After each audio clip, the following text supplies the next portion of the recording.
warahmatullahi wabarakatuh. Apa kabar teman-teman semua? Oke, bagi yang sedang lihat video ini, semoga selalu diberikan kesehatan dan diberikan kelancaran rezeki. Amin, amin ya robbal alamin. Langsung saja, perkenalkan nama saya Winingsih dengan NIM 231131028. Saya berasal dari program studi Tasawuf dan Psikoterapi. Nah, pada video kali ini saya akan menjelaskan mengenai apa itu filsafat dan apa itu filsafat ilmu. Yang kedua adalah bagaimana kegunaan filsafat dalam kehidupan sehari-hari saya. Dan yang ketiga atau yang terakhir adalah bagaimana kaitan cabang-cabang filsafat seperti ontologi, epistemologi, dan aksiologi dengan bidang keilmuan atau program studi yang saya tekuni saat ini.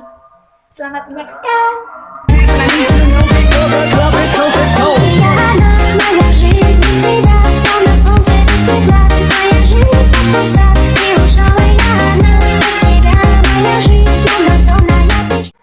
Oke, kita masuk ke poin yang pertama, yaitu apa itu filsafat dan apa itu filsafat ilmu.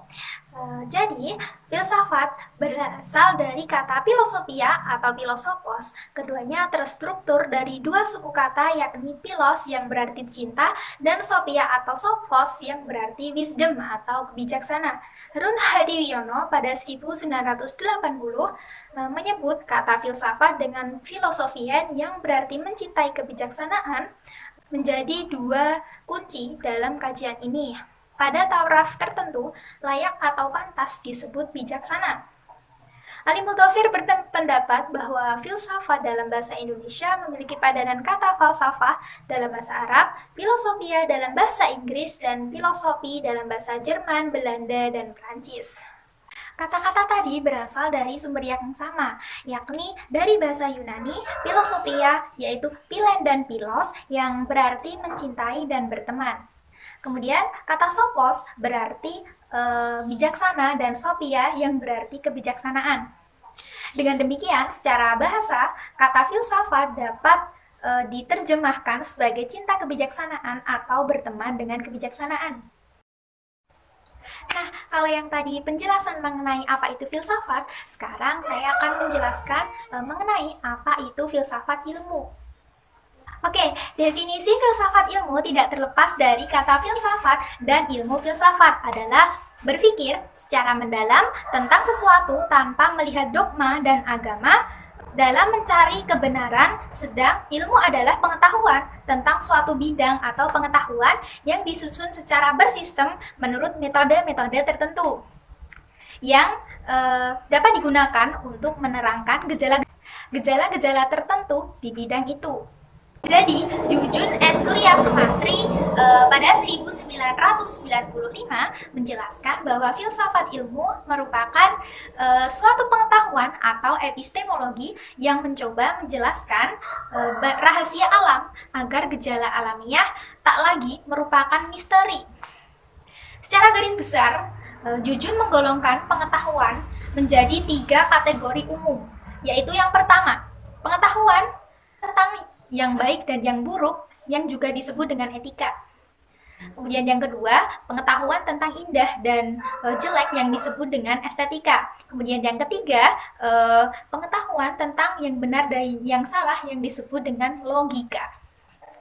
Oke, kalau tadi penjelasan mengenai apa itu filsafat dan apa itu filsafat ilmu, sekarang kita masuk ke penjelasan yang kedua, yaitu bagaimana kegunaan filsafat dalam kehidupan sehari-hari saya. Nah, menurut A.G.M. Van Melson pada tahun 1992, kini fungsi manusia dari ilmu pengetahuan yang telah berubah secara radikal, barangkali masih ada sisa sedikit dari fungsi aslinya atau harus kita selidiki lagi nanti. Nah, tetapi yang pasti ialah bahwa ilmu pengetahuan sekarang ini melayani kehidupan sehari-hari menurut segala aspeknya. Segala sesuatu dalam realitas dapat diselidiki secara ilmiah bukan saja untuk mengerti dengan lebih baik, melainkan juga untuk menguasainya lebih mendalam menurut segala aspeknya. Nah, semua aspek realitas membutuhkan juga penyelidikan seperti itu. Kebutuhan-kebutuhan yang paling primer seperti air, makanan, udara, cahaya, kehangatan, tempat tinggal tidak akan cukup tanpa penyelidikan itu. dan banyak hal lain dapat disebut lagi. Oke teman-teman, kita masuk ke penjelasan yang ketiga, yaitu bagaimana kaitan cabang-cabang filsafat seperti ontologi, epistemologi, dan aksiologi dengan bidang keilmuan atau program studi yang saya tekuni saat ini. Nah, intinya tasawuf memiliki keterkaitan langsung dengan penyucian sikap, perilaku, dan sifat keilahian. Oleh karena garis yang membentuk jiwa dalam tasawuf bersumber dari hati yang terletak di dada, mempengaruhi pikiran dan gerak fisik kehidupan nyata. Beda nyatanya tasawuf dengan psikologi adalah pada sumber dari ranah yang diurusnya. Psikologi membentuk alam pikiran atau mindset dapat disebut dengan terapi logik. Psikologi berbasis rasional dan dapat dipelajari serta diukur dengan indikator yang jelas. Lain lagi dengan pendekatan yang berbasis mitos dan magic, nah itu disebut terapi paranormal.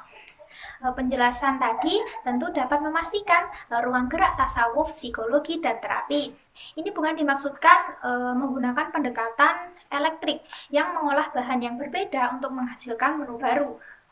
Tidak, tasawuf psikoterapi menyediakan ruang diskusi keilmuan dan pengalaman sofistik dengan menggunakan ilmu psikologi dan terapi bagi penyelesaian krisis diri dan problem sosial yang berhubung kait dengan agama. Oke, itu tadi penjelasan mengenai kaitan cabang-cabang filsafat ontologi, epistemologi, dan aksiologi dengan program studi atau bidang keilmuan yang sedang saya tekuni saat ini. Baik, terima kasih. Kurang lebihnya mohon maaf. Wassalamualaikum warahmatullahi wabarakatuh. Sekarang saya akan lanjut mewawancarai narasumber saya. Oke guys, jadi ini adalah narasumber aku yang akan aku wawancarai. Mbak Cantik, boleh berkenalan dulu? Namanya siapa dan dari prodi apa? Aku Rahma Sekar Ayu Ningtyas dari Prodi Psikologi Islam. Oke, jadi Mbak Rahma ini berasal dari Psikologi Islam. Jadi saat ini dia sedang menekuni tentang psikolog ya. Oke, langsung saja ke pertanyaan pertama nih. Secara spesifik, apa objek kajian yang Anda teliti atau Anda kaji di dalam bidang keilmuan yang Anda tekuni saat ini? Kalau di psikologi itu kita tuh mengkaji manusia ya. Manusia itu secara psikologis, kondisi psikologisnya. Jadi kita tuh kayak mempelajari dalam-dalamnya manusia gitu loh. Kayak emosinya, perilakunya, motif dia melakukan sesuatu gitu. Oke, baik. Oke, lanjut ke pertanyaan yang kedua. Oke, bagaimana ilmu pengetahuan yang Anda tekuni saat ini dan teori-teori apa saja yang dibahas di dalamnya? Yang pengetahuan yang saat ini ditekuni itu kita baru masuk teori-teori dulu sama itu kan di psikologi itu kan ada psikologi umum sama psikologi Islam. Nah di psikologi umum itu kita bahas banyak sih sebenarnya, kalau disebutin satu-satu repot juga. Yang aku pelajari di psikologi itu lumayan banyak ya, tapi ini aku sebutin satu yang kemarin baru aja dipelajari. Itu ada teori humanistik. Teori humanistik itu mempelajari kayak pengalaman sama tingkah laku manusia, itu dilihat dari keunikan sama aktualisasi diri manusia itu sendiri. Oke, terima kasih. Kita lanjut ke pertanyaan yang ketiga, yaitu bagaimana sih Mbak Rahma ini menerapkan keilmuan yang sudah Mbak Rahma pelajari dalam kehidupan sehari-hari Anda? Menerapkannya ya itu kayak secara simpel aja ya. Kalau kita ketemu orang baru terus atau ketemu orang yang mohon maaf perilakunya kayak kadang nggak sesuai sama perilaku yang seharusnya, itu kita tuh kayak nggak langsung menjudge gitu loh, karena kita di psikologi itu kan udah mempelajari kalau setiap manusia itu melakukan sesuatu itu karena dia itu ada motifnya. Nah kita kan nggak tahu motif dia melakukan itu, kayak dia berperilaku buruk itu kita kan nggak tahu motifnya dia seperti apa, mungkin di belakangnya ada cerita tersendiri, jadi kan kita nggak langsung menjudge. Oke, terima kasih, Masya Allah jawabannya. Terima kasih Mbak Rahma. Oke, buat kalian yang sudah nonton video ini, jangan lupa like, comment, share, and subscribe. Terima kasih. Wassalamualaikum warahmatullahi wabarakatuh. See you.